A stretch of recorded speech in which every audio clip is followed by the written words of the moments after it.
With this video, I'm going to show you how to add text to your Photoshop documents. Okay, so I'm going to click the text tool. There's a couple of ways I can do this.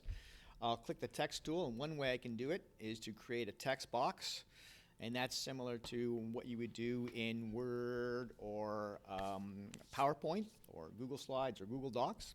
I can type my text.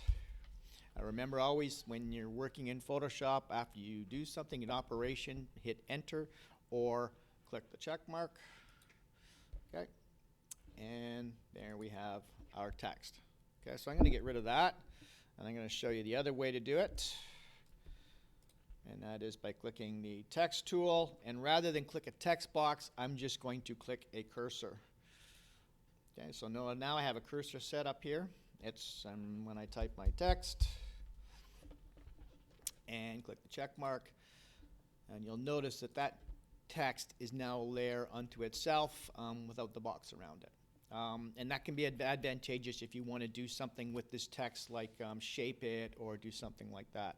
Because notice I can now just click this text and drag it out like that, and it behaves exactly the way I want it to, as an element, as if it was a picture or any other kind of element in your Photoshop document. And that's how we can create text. I'm going to show you one more thing. What happens if your text is covered over by an image?